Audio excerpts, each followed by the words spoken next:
don't know how large you could print. I mean, one page. Now, I want you to know that when I was a student in rabbinical school, I became quite interested in photography.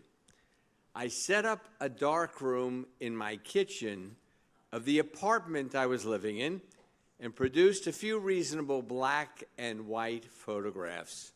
Now, I have no idea how I got it dark enough in that room late at night with drapes around me and the equipment. Now, I had not thought about this for many years until a recent segment on a national news program focused on the return of film cameras. I don't know if any of you saw that. Several did.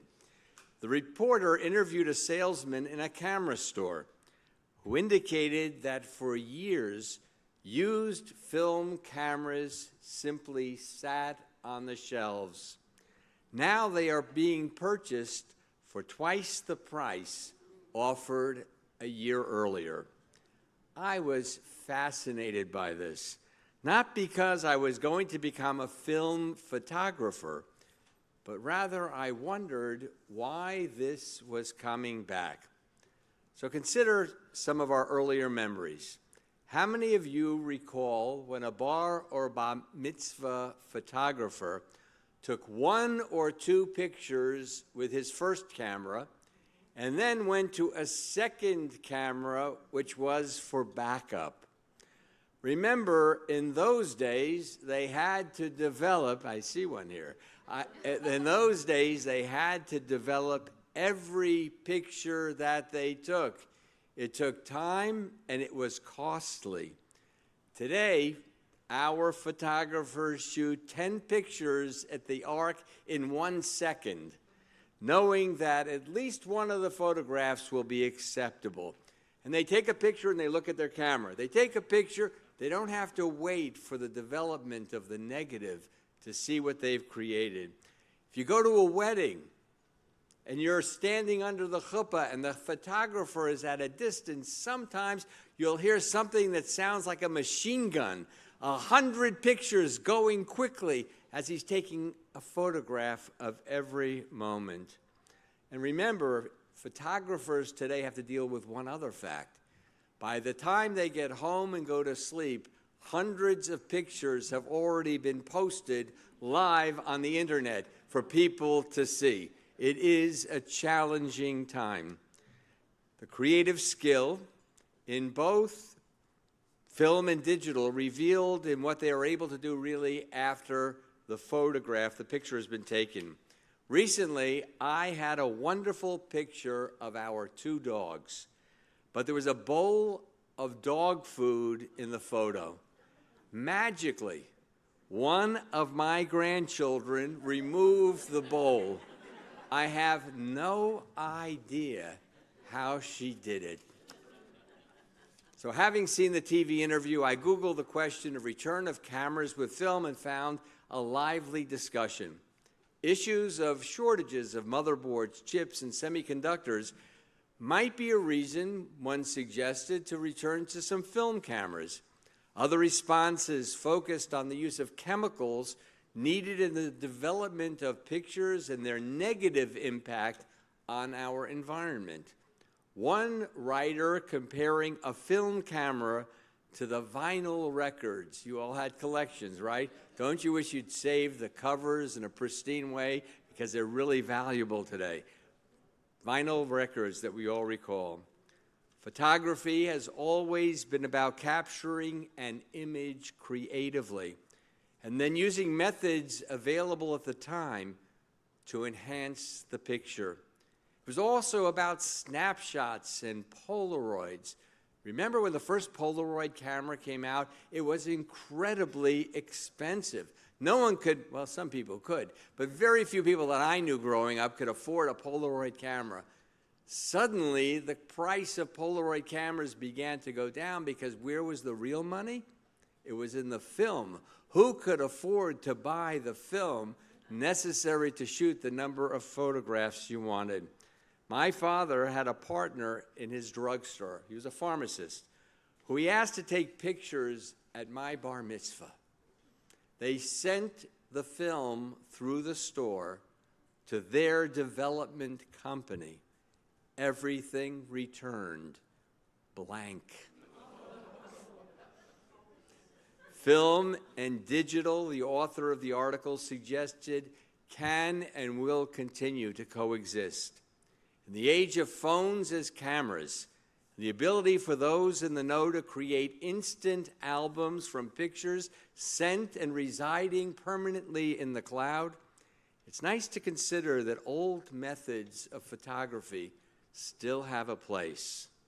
In both film and digital photography, a talented photographer expresses through her art not simply what she sees, but how she relates to the image. Does anyone not admire the picture of a beautiful sunset, an interesting face, a deserted city street, photographs taken by amateurs, or books of photographs produced by talented artists are so wonderful to just sit with and for a moment enjoy. Now, many of you are aware that on this Shabbat, we are reading the opening chapters of the Torah, Bereshit, the story of creation.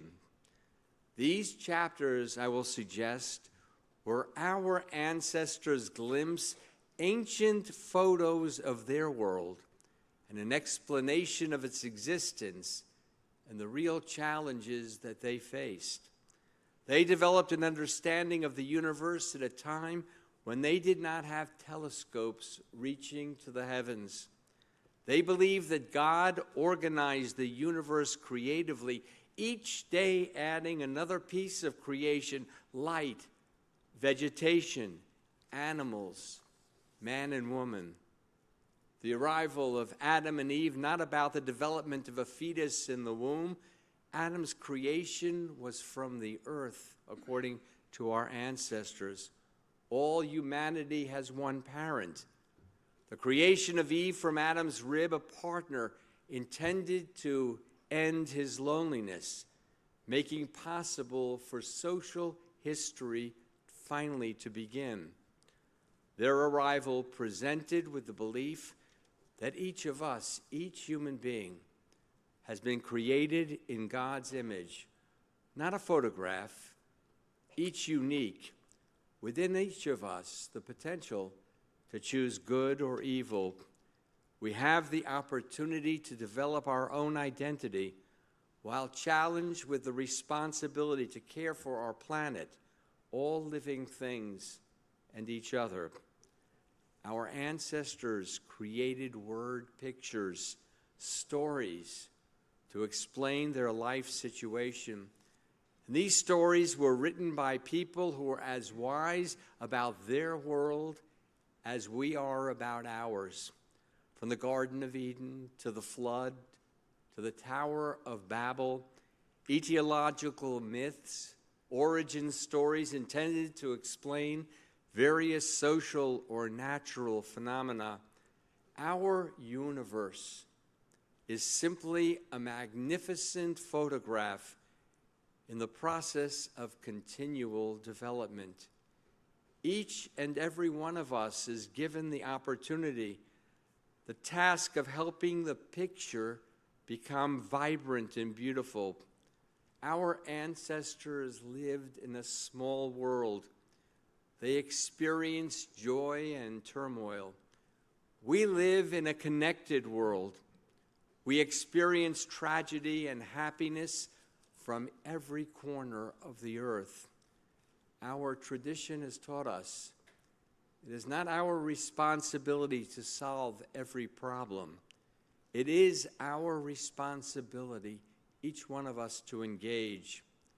The Sabbath of Bereshit, creation, the magnificent story that we read each and every year, is a reminder that we are adding in our own small way to the picture, to the photo, what we do, how we live, the choices that each and every one of us makes important. May we contribute, and may our contributions be colored with the belief that we can and must make a difference. We read the stories every year. Take a moment in the week ahead to open the Tanakh and read about creation.